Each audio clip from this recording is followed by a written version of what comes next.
Periva Sharanam, Deivathin Kural, Book 6, Ambikayyan Irupidam, The Sacred Abode of Ambaal.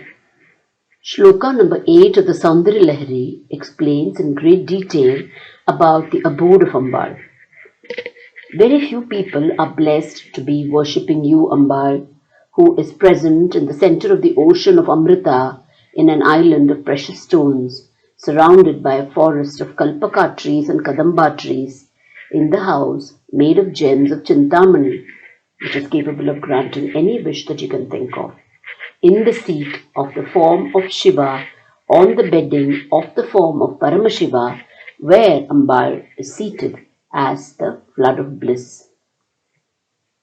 Like the Kailasam for Shiva and Vaikuntham for Vishnu, there is a world of her own for Ambaal also.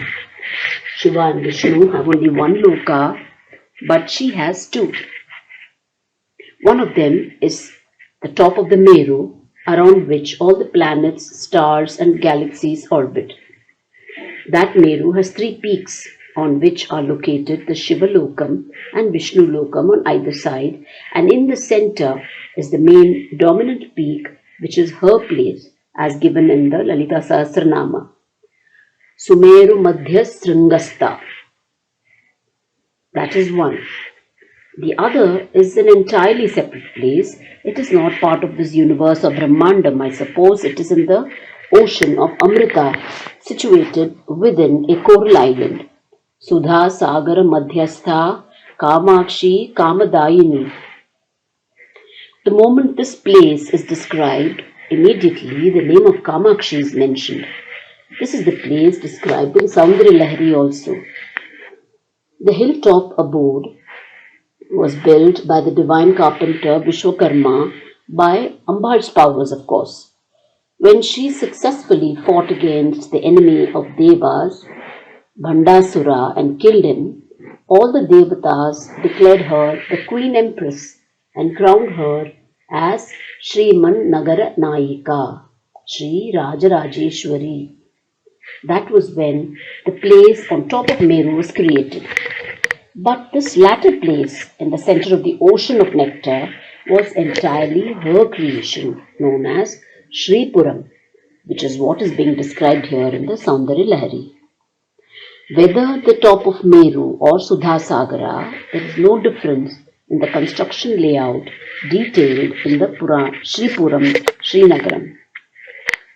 Starting from the outer forts to the central palace, there are similar forests, broad roads, aisles, ponds, and gardens.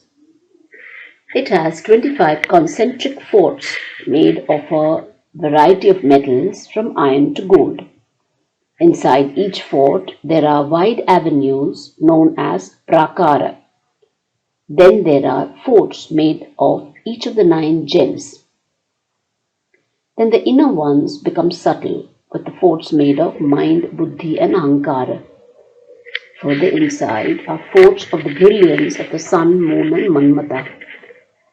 Inside these forts are groves of mandara, parijata, santana, kalpaka and harichandana trees. In the last 25th inner area, there is the Mahapadmavana, a lake full of lotus flowers, in the center of which is the palace constructed of Chintamani, gemstones, instead of bricks. Inside that palace, the Queen Empress Rajarajeshwari is seated on the Panchabrahmasan, which has Sadashiva as the top plank of the asana. On this Panchabrahmasan is seated Lord Kameshwara, and his lap is indeed the place where the Queen Empress sits. A note here to help understand the Panchabrahmasan. It is a seat or chair with 4 divine murtis as its 4 legs, Brahma, Vishnu, Rudra and Ishvara. And the 5th murti out of the 5 murtis, who are the Panchakritya murtis, is Sadashiva, who is the top plank of the chair, the seat itself. Sitting atop this is the divine form of Lord Kameshwara with Ambaal seated on his lap.